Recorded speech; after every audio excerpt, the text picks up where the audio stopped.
ਤੁਸੀਂ ਦੇਖ ਰਹੇ ਹੋ 24 पंजाब न्यूज़ चैनल ਨੂੰ ਸਬਸਕ੍ਰਾਈਬ ਕਰਨਾ ਤੇ 24 पंजाब न्यूज़ ਦੇ ਪੇਜ ਨੂੰ ਲਾਈਕ ਕਰਨਾ ਨਾ ਭੁੱਲੋ। ईद उल फितर ਦੇ ਤਿਉਹਾਰ ਦੇ ਮੁਸਲਿਮ ਭਾਈਚਾਰੇ ਵੱਲੋਂ ਬੜਾ ਧੂਮਧਾਮ ਨਾਲ ਮਨਾਇਆ ਗਿਆ।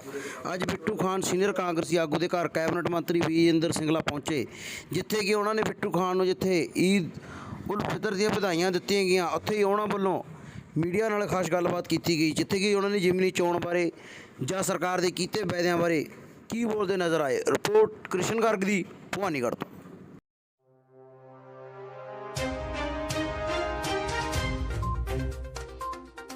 ठीक है जी, बहुत बहुत मुबारक जी ਤੁਹਾਨੂੰ। ਹਾਂਜੀ ਇੱਧਰ ਇੱਕ ਮਿੰਟ ਨਾਲ ਲੱਗੇ ਬਿੱਟੂ ਨਾਲ ਲੱਗੇ जी जफ्फी पा के दोबारा इधर मुंह करियो जी प्लीज। ਤੁਹਾਡੇ ਨਾਲ ਆ ਗਏ ਅਸੀਂ ਤੁਹਾਡੇ ਨਾਲ ਆ ਗਏ। ਜਿੰਦਰ ਸਿੰਘਲਾ ਜਿੰਦਾਬਾਦ। आज ईद की बधाई है।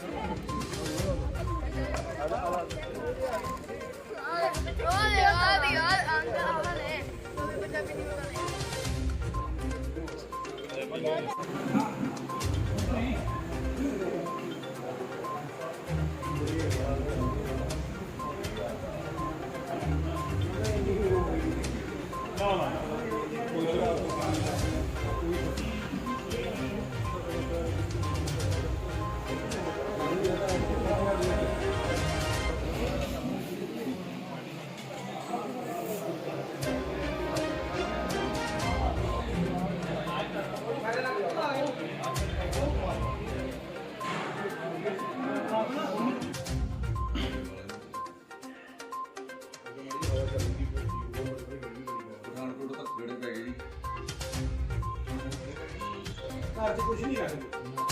ਸਮਾਂ ਲੰਘਦਾ ਗਿਆ। ਚਲੋ ਬਿਮਾਰ ਸੀ।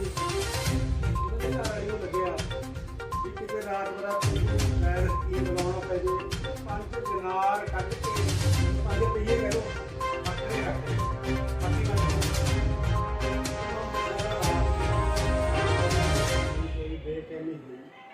ਉਹਨੇ ਆਪਣੇ ਘਰ ਵਾਲੀ ਨੂੰ ਕਿਹਾ ਇਹ ਕੁਛ ਨਹੀਂ, ਅੱਜ ਈਦ ਦੇ ਪਵਿੱਤਰ ਦਿਹਾੜੇ ਤੇ ਸਾਰਿਆਂ ਨੂੰ ਮੁਬਾਰਕਬਾਦ ਦੇਣ ਵਾਸਤੇ, ਈਦ ਦੀ ਵਧਾਈ ਸਾਂਝ ਕਰਨ ਵਾਸਤੇ ਅੱਜ ਸਾਡੇ ਇਲਾਕੇ ਦੇ ਸਾਰੇ ਕਾਂਗਰਸ ਪਾਰਟੀ ਦੇ ਆਗੂ ਸਾਹਿਬਾਨ ਤੇ ਮੁਸਲਿਮ ਭਾਈਚਾਰੇ ਦੇ ਸਾਰੇ ਲੋਕਾਂ ਨੇ ਈਦ ਮਿਲਣ ਦਾ ਪ੍ਰੋਗਰਾਮ ਰੱਖਿਆ ਸੀ। ਉਸ ਕਰਕੇ ਅਸੀਂ ਸਾਰੇ ਅੱਜ ਇਕੱਠੇ ਹੋਏ ਹਾਂ ਔਰ ਸਾਰਿਆਂ ਨੂੰ ਈਦ ਦੀ ਬਹੁਤ ਬਹੁਤ ਮੁਬਾਰਕਬਾਦ ਔਰ ਅੱਲਾ ਨੂੰ ਇਹ ਅਰਦਾਸ ਕਰਦੇ ਹਾਂ ਸਭ ਦੀ ਚੜ੍ਹਦੀ ਕਲਾ ਰਹੇ, ਸਭ ਦੇ ਘਰਾਂ 'ਚ ਸੁੱਖ ਸ਼ਾਂਤੀ ਰਹੇ ਔਰ ਲੋਕਾਂ ਦੇ ਪਰਿਵਾਰ ਅੱਗੇ ਵਧਣ, ਖੁਸ਼ੀਆਂ ਹੋਣ, ਤਰੱਕੀਆਂ ਹੋਣ, ਉਹਨਾਂ ਦੇ ਕਾਰੋਬਾਰ 'ਚ ਵਾਧਾ ਹੋਵੇ। ਆਉਣ ਵਾਲਾ ਸਾਲ ਇਹ ਸਾਰਿਆਂ ਵਾਸਤੇ ਚੰਗਾ ਭਰਿਆ ਹੋਵੇ। ਪੰਜਾਬ 'ਚ ਬਿਜਲੀ ਕੱਟ ਲੱਗ ਰਹੇ ਨੇ ਜਿਹਨਾਂ ਬਾਰੇ ਉਹਦੇ ਵਾਸਤੇ ਤਾਂ ਮੈਂ ਇਹੀ ਕਹਿਣਾ ਚਾਹੁੰਦਾ ਕਿ ਨਵੀਂ ਸਰਕਾਰ ਬਣੀ ਹੈ, ਉਹਨਾਂ ਨੂੰ ਆਪਣੇ ਹਰ ਹਿੱਲਾ ਵਸੀਲਾ ਕਰਨਾ ਚਾਹੀਦਾ ਤਾਂ ਕਿ ਕਿਸਾਨ ਨੂੰ, ਸ਼ਹਿਰੀ ਨੂੰ, ਦੁਕਾਨਦਾਰ ਨੂੰ ਜਿਹੜੀ ਬਿਜਲੀ ਦੀ ਜਿੰਨੀ ਜ਼ਰੂਰਤ ਹੈ ਉਨੀ ਪੂਰੀ ਹੋਵੇ। ਚਾਹੇ ਅੱਜ ਕੋਲੇ ਦੇ ਸ਼ਾਰਟੇਜ ਦੀ ਗੱਲ ਹੈ, ਚਾਹੇ ਪਾਵਰ ਪਲਾਂਟਸ 'ਚੋਂ ਉਨੀ ਬਿਜਲੀ ਪੈਦਾ ਨਹੀਂ ਹੋ ਰਹੀ ਜਿੰਨੀ ਜ਼ਰੂਰਤ ਹੈ, ਤਾਂ ਉਹਦਾ ਕੋਈ ਨਾ ਕੋਈ ਹੱਲਾ ਵਸੀਲਾ ਕਰਨਾ ਚਾਹੀਦਾ ਹੈ। ਇਹੀ ਚੈਲੰਜਿੰਗ ਟਾਈਮਸ ਹੈ ਔਰ ਗਵਰਨਮੈਂਟ, ਮੈਂ ਉਮੀਦ ਕਰਦਾ ਜਿਸ ਤਰ੍ਹਾਂ ਉਹਨਾਂ ਨੇ ਵਾਅਦਾ ਕੀਤਾ ਹੈ 300 ਯੂਨਿਟ ਫ੍ਰੀ ਦੇਣ ਦਾ, ਉਹ 300 ਯੂਨਿਟ ਵੀ ਫ੍ਰੀ ਮਿਲੇ ਤੇ ਸਭ ਨੂੰ ਬਿਜਲੀ ਵੀ ਮਿਲੇ। ਸਰ ਜਿਵੇਂ ਇਸ ਵਾਰ ਕਣਕ ਦੀ ਵੀ ਘਾਟ ਬਹੁਤ ਵੱਡੀ ਹੈ, ਕਿਸਾਨਾਂ ਦੀ ਮੰਗ ਹੈ ਕਿ ਸਰਕਾਰ ਸਾਨੂੰ ਕੋਈ ਮੁਆਵਜ਼ਾ ਦੇਵੇ, ਤੁਸੀਂ ਕਿਵੇਂ ਸੋਚਦੇ ਇਸ ਵਾਰ? ਦੇਖੋ ਗੱਲ ਇਹ ਹੈ ਕਿ ਸਭ ਤੋਂ ਪਹਿਲਾਂ ਤਾਂ ਫਸਲ ਲਗਾਉਣ ਵੇਲੇ ਬਿਜਲੀ ਦੀ ਗੱਲ ਹੈ, ਜਾਂ ਅੱਜ ਅਰਬਨ ਏਰੀਆਸ ਜਿਹੜੇ ਕੱਟ ਲੱਗ ਰਹੇ ਆ ਜਾਂ ਦਿਹਾਤੀ ਇਲਾਕੇ 'ਚ ਕੱਟ ਲੱਗ ਰਹੇ ਆ ਉੱਥੇ ਬਿਜਲੀ ਪੂਰੀ ਕਰਨ ਦੀ ਗੱਲ ਹੈ। ਉਦੋਂ ਬਾਅਦ ਕਣਕ ਦੇ ਮੁਆਵਜ਼ੇ ਦੀ ਗੱਲ ਹੈ, ਕਿਉਂਕਿ ਜੇ ਅਗਲੀ ਫਸਲ ਬੀਜਣ ਵਾਸਤੇ ਹੀ ਬਿਜਲੀ ਨਾ ਮਿਲੀ ਤਾਂ ਉਹਦੇ ਨਾਲ ਬਹੁਤ ਵੱਡੇ ਪੱਧਰ ਦਾ ਨੁਕਸਾਨ ਸਾਡੇ ਲੋਕਾਂ ਦਾ ਹੋਊਗਾ। ਔਰ ਇੱਕ ਵਾਰ ਬਿਜਲੀ ਦੀ ਪੂਰਤੀ ਹੋ ਜੇ, ਉਸ ਤੋਂ ਬਾਅਦ ਜੇ ਆਪਣਾ ਜਿੰਨੀ ਫਸਲ ਦੇ 'ਚ ਕਟੌਤੀ ਹੋਈ ਹੈ ਪੈਦਾਵਾਰ 'ਚ, ਕਿਉਂਕਿ ਗਰਮੀ ਵੀ ਪਹਿਲਾਂ ਆ ਗਈ ਆ, ਕੁਛ ਜਦੋਂ ਫਸਲ ਬੀਜੀ ਸੀ ਉਦੋਂ ਕੁਛ ਪਾਣੀ ਵੱਧ ਉਸ ਵੇਲੇ ਪਾਣੀ ਦੀ ਉਹ ਹੋ ਗਈ ਸੀ, ਵਰਸ਼ਾ ਹੋ ਗਈ ਸੀ।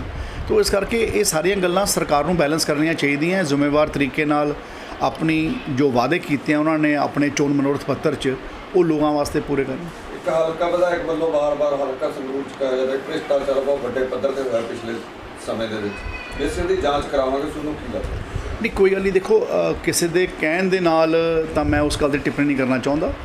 ਉਹਨਾਂ ਦੀ ਸਰਕਾਰ ਹੈ, ਉਹ ਜਿਸ ਤਰ੍ਹਾਂ ਵੀ ਇਸ ਗੱਲ ਨੂੰ ਦੇਖਦੇ ਆ ਉਹ ਆਪਣੇ ਆਪ ਵੈਲੂਏਟ ਕਰਨ।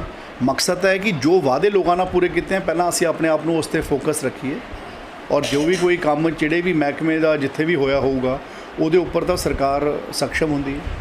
ਜਿਹੜੇ ਦਿੱਲੀ ਨਾਲ ਸਮਝੌਤੇ ਕੀਤੇ ਨੇ ਜੀ, ਆਪਾਂ ਲੋਕ ਕਹਿ ਰਹੇ ਨੇ ਵੀ ਦਿੱਲੀ ਪਟੇ ਤੇ ਪਰ ਪੰਜਾਬ ਪਟੇ ਤੇ ਕੀਤਾ।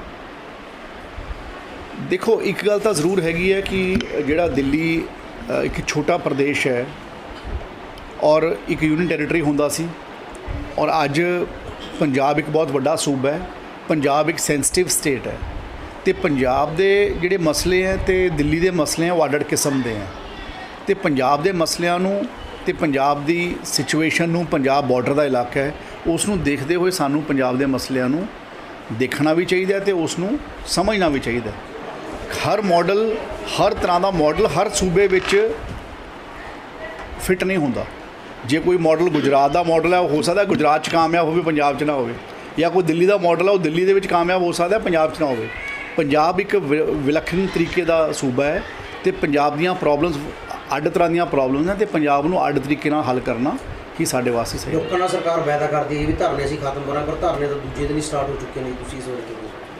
ਨਹੀਂ, ਮੈਂ ਤਾਂ ਪਹਿਲਾਂ ਹੀ ਕਹਿ ਰਿਹਾ ਕਿ ਇਹ ਸਰਕਾਰ ਨੇ ਜਿਹੜੇ ਵਾਅਦੇ ਲੋਕਾਂ ਨਾਲ, ਜਥੇਬੰਦੀਆਂ ਨਾਲ, ਜਿਹੜੇ ਲੋਕ ਪਹਿਲਾਂ ਧਰਨੇ ਲਾਉਂਦੇ ਸੀ ਉਹਨਾਂ ਨਾਲ ਕੀਤੇ ਹੈ, ਉਹਨਾਂ ਨੂੰ ਸੌਰਟ ਆਊਟ ਕਰਨਾ ਹੀ ਸਰਕਾਰ ਦੀ ਜ਼ਿੰਮੇਵਾਰੀ ਹੈ। ਜੇ ਚੈਲੰਜਸ ਨਾ ਹੁੰਦੇ, ਜੇ ਇਹ ਮੁੱਦੇ ਆਸਾਨੀ ਨਾਲ ਹੱਲ ਹੋ ਸਕਦੇ ਹੁੰਦੇ ਤਾਂ ਪਿਛਲੀ ਸਰਕਾਰ ਵੀ ਕਰ ਦਿੰਦੀ। ਅਤੇ ਕਈ ਵਾਰੀ ਜਦੋਂ ਤੁਸੀਂ ਤਾਕਤ ਚੁਣਦੇ ਹੋ ਜਾਂ ਜੇ ਤੁਸੀਂ ਆਪੋਜੀਸ਼ਨ ਚੁਣਦੇ ਹੋ ਤਾਂ ਆਪੋਜੀਸ਼ਨ ਦੇ ਰੋਲ ਦੇ ਤਹਿਤ ਕਹਿਣਾ ਗੱਲ ਹੋਰ ਹੁੰਦੀ ਹੈ, ਅਤੇ ਜਦੋਂ ਤੁਸੀਂ ਸਰਕਾਰ ਚੁਣਦੇ ਹੋ, ਜਦੋਂ ਤੁਸੀਂ ਕਰਨਾ ਹੁੰਦਾ ਉਦੋਂ ਗੱਲ ਹੋਰ ਹੁੰਦੀ ਹੈ। ਤਾਂ ਇਸ ਕਰਕੇ ਜਿਹੜੇ ਵੀ ਕੋਈ ਜਥੇਬੰਦੀਆਂ ਨੇ ਵੱਖ-ਵੱਖ ਮੁੱਦਿਆਂ ਦੇ ਉੱਪਰ ਕੋਈ ਵੀ ਧਰਨੇ ਲਗਾਏ ਹੈ, ਉਹ ਧਰਨਿਆਂ ਦਾ ਹੱਲ ਕਰਨਾ ਹੀ ਚੈਲੰਜਿੰਗ ਹੈਗਾ ਅਤੇ ਉਹਦਾ ਹੱਲ ਹੋਣਾ ਚਾਹੀਦਾ, ਕਿਉਂਕਿ ਉਹ ਵਾਅਦਾ ਮੌਜੂਦਾ ਸਰਕਾਰ ਦੇ ਲੀਡਰ ਸਾਹਿਬਾਨਾਂ ਨੇ ਚੋਣਾਂ ਵਿੱਚ ਲੋਕਾਂ ਨਾਲ ਕੀਤਾ ਸੀ। ਪਿੱਛੇ ਕਾਂਗਰਸ ਸਰਕਾਰ ਦੇ ਵਿੱਚ ਕਾਂਗਰਸ ਪਾਰਟੀ ਦੇ ਵਿੱਚ ਬੜੇ ਵੱਡੇ ਪੱਧਰ ਤੇ ਕਲੇਸ਼ ਚੱਲ ਰਹੇ ਨੇ। ਹੁਣ ਨਵਜੋਤ ਸਿੱਧੂ ਨੇ ਮੇਰੇ ਖਿਆਲ ਇੱਕ ਅੱਜ ਆ ਗਿਆ, ਉਹ ਨੋਟਿਸ ਜਾਂ ਆ ਜਾਣਾ, ਕੀ ਹੈ, ਕਿਵੇਂ ਸੈਟਿੰਗ ਹੁੰਦੀ ਹੈ? ਦੇਖੋ ਤੁਸੀਂ ਕੀ ਸਮਝਦੇ ਹੋ ਕਿਵੇਂ ਸੈਟਿੰਗ? ਨਹੀਂ, ਸੈਟਿੰਗ ਦੀ ਗੱਲ ਨਹੀਂ। ਕਾਂਗਰਸ ਇੱਕ ਨੈਸ਼ਨਲ ਪਾਰਟੀ ਹੈ ਔਰ ਸਾਡਾ ਇੱਕ ਪਾਰਟੀ ਦਾ ਇੱਕ ਅਨੁਸ਼ਾਸਨ ਹੁੰਦਾ ਹੈ, ਔਰ ਮੈਂ ਸਮਝਦਾ ਕਿ ਚਾਹੇ ਪਾਰਟੀ ਕਮਜ਼ੋਰ ਹੋਵੇ, ਚਾਹੇ ਤਾਕਤਵਰ ਹੋਵੇ, ਚਾਹੇ ਪਾਵਰ 'ਚ ਹੋਵੇ ਅਤੇ ਚਾਹੇ ਨਾ ਹੋਵੇ, ਪਾਰਟੀ ਦਾ ਇੱਕ ਢਾਂਚਾ ਹੈ ਜਿਸ ਦੇ ਉੱਪਰ ਅਸੀਂ ਸਾਰੇ ਉਸ ਵਿਚਾਰਧਾਰਾ ਨੂੰ, ਉਸ ਸੋਚ ਦੇ ਨਾਲ ਅਸੀਂ ਖੜ੍ਹੇ ਹਾਂ। ਤਾਂ ਜਿਹੜੇ ਵੀ ਕੋਈ ਸਾਥੀ ਕਿਸੇ ਉਸ ਵਿਚਾਰਧਾਰਾ ਤੋਂ ਜਾਂ ਪਾਰਟੀ ਦੇ ਅਨੁਸ਼ਾਸਨ ਨੂੰ ਤੋੜਨ ਦੀ ਗੱਲ ਕਰਦੇ ਹੈ ਤਾਂ ਇੱਕ ਉਹਦੇ ਵਿੱਚ ਪਾਰਟੀ ਦਾ ਇੱਕ ਪਲੇਟਫਾਰਮ ਬਣਿਆ ਹੋਇਆ ਹੈ ਜਿੱਥੇ ਜਾ ਕੇ ਤੁਸੀਂ ਰੇਜ਼ ਕਰ ਸਕਦੇ ਹੋ। ਅਤੇ ਜੇ ਤੁਸੀਂ ਆਪਣੀ ਗੱਲ ਨੂੰ ਮੀਡੀਆ 'ਚ ਰੱਖਦੇ ਹੋ ਤਾਂ ਪਾਰਟੀ ਦਾ ਇੱਕ ਡਿਸਪਲਿਨਰੀ ਕਮੇਟੀ ਬਣੀ ਹੋਈ ਜਿਹੜੀ ਉਸ ਗੱਲ ਨੂੰ ਵਿਊ ਕਰਦੀ ਹੈ। ਸੋ ਜਿੱਥੇ ਜਿੱਥੇ ਉਸ ਪਾਰਟੀ ਦੀ ਕਮੇਟੀ ਕਿਸੇ ਗੱਲ ਨੂੰ ਇਹ ਫੀਲ ਕਰੂਗੀ ਕਿ ਇਹ ਚੀਜ਼ ਗਲਤ ਹੋ ਰਹੀ ਹੈ ਤਾਂ ਮੈਂ ਸਮਝਦਾ ਕਿ ਉਸ ਦੇ ਉੱਪਰ ਪਾਰਟੀ ਨੇ ਕੀ ਉਸ ਨੂੰ ਵੈਲਿਊਏਟ ਕਰਕੇ ਕੀ ਉਹਦੇ ਉੱਪਰ ਫੈਸਲਾ ਕਰਨਾ ਹੈ, ਉਹ ਪਾਰਟੀ ਦੀ ਡਿਸਪਲਿਨਰੀ ਕਮੇਟੀ ਦਾ ਮਾਮਲਾ ਹੈ ਔਰ ਇਹ ਪਾਰਟੀ ਆਲਾ ਕਮਾਨ ਦੀ ਗੱਲ ਹੈ। ਮੈਂ ਤਾਂ ਇਹਦੇ 'ਚ ਕੋਈ ਜ਼ਿਆਦਾ ਕਮੈਂਟ ਨਹੀਂ ਕਰ ਸਕਦਾ ਕਿਉਂਕਿ ਉਹ ਇੱਕ ਸੀਨੀਅਰ ਲੀਡਰ ਹੈ ਸਾਡੀ ਪਾਰਟੀ ਦੇ, ਸਾਡੇ ਪ੍ਰਦੇਸ਼ ਦੇ ਪ੍ਰਧਾਨ ਰਹੇ ਹੈ। ਅਗਲੇ 3 ਮਹੀਨਿਆਂ 'ਚ ਜਿਮਨੀ ਚੋਣ ਆ ਰਹੀ ਹੈ ਲੋਕ ਸਭਾ ਦੀ, ਵੀ ਤੁਸੀਂ ਉਮੀਦਵਾਰ ਹੋ? ਦੇਖੋ ਕਾਂਗਰਸ ਪਾਰਟੀ ਨੇ ਹਮੇਸ਼ਾ ਚੋਣਾਂ ਵਿੱਚ ਆਪਣੇ ਉਮੀਦਵਾਰਾਂ ਨੂੰ ਉਤਾਰਿਆ, ਪਹਿਲਾਂ ਵੀ ਉਤਾਰਿਆ ਅਤੇ ਅੱਗੇ ਨੂੰ ਵੀ ਉਤਾਰਨਗੇ। ਔਰ ਜਦੋਂ ਵੀ ਕੋਈ ਵੀ ਜ਼ਿੰਮੇਵਾਰੀ ਕਿਸੇ ਜਗ੍ਹਾ ਦੇ ਉੱਪਰ ਮੈਨੂੰ ਪਾਰਟੀ ਦੀ ਮਿਲੀ ਹੈ, ਮੈਂ ਹਮੇਸ਼ਾ ਨਿਭਾਈ ਹੈ। ਅੱਜ ਵੀ ਚਾਹੇ ਬਤੌਰ ਸੈਕਟਰੀ AICC ਮੈਨੂੰ ਪਾਰਟੀ ਦੇ ਦੂਜੇ ਸੂਬਿਆਂ ਵਿੱਚ ਜਾ ਕੇ ਕੰਮ ਕਰਨ ਦਾ ਮੌਕਾ ਮਿਲਦਾ। ਤਾਂ ਜਿਹਨੂੰ ਵੀ ਪਾਰਟੀ ਹੁਕਮ ਲਾਊਗੀ ਅਤੇ ਪਾਰਟੀ ਦੀ ਉਸ ਹੁਕਮ ਦੇ ਉੱਪਰ ਪਾਰਟੀ ਦਾ ਉਹੀ ਉਮੀਦਵਾਰ ਪ੍ਰਵਾਨ ਕਰੂਗਾ। ਜਿਮਨੀ ਚੋਣ ਆਉਣੀ ਹੈ, ਕਾਂਗਰਸ ਪਾਰਟੀ ਲੜੂਗੀ, ਵਧੀਆ ਤਰੀਕੇ ਨਾਲ ਲੜੂਗੀ। ਸੰਗਰੂਰ 'ਚ MC ਚੋਣ ਹੋ ਰਹੀ ਹੈ, ਕੀ ਮੁੱਦੇ ਲੈ ਕੇ ਚੱਲੋਗੇ ਇਸ ਵਾਰ, ਕਿਉਂਕਿ ਚੋਣ ਦੀ ਤਿਆਰੀਆਂ ਹੋ ਚੁੱਕੀਆਂ ਨੇ MC ਦੀ ਤਕਰੀਬਨ ਦੇ ਵਿੱਚ? ਨਹੀਂ, ਮੁੱਦੇ ਮੁੱਦੇ ਮੇਨ ਕੀ ਰਹਿਣਗੇ ਜਿਵੇਂ ਚੋਣਾਂ? ਉਹਦਾ ਜਦੋਂ ਚੋਣਾਂ ਅਨਾਊਂਸ ਹੋ ਜਾਣ ਤਾਂ ਇੱਕ ਵਾਰ ਫਿਰ ਆਪਾਂ ਮੁੱਦੇ ਡਰਾਫਟ ਕਰਾਂਗੇ।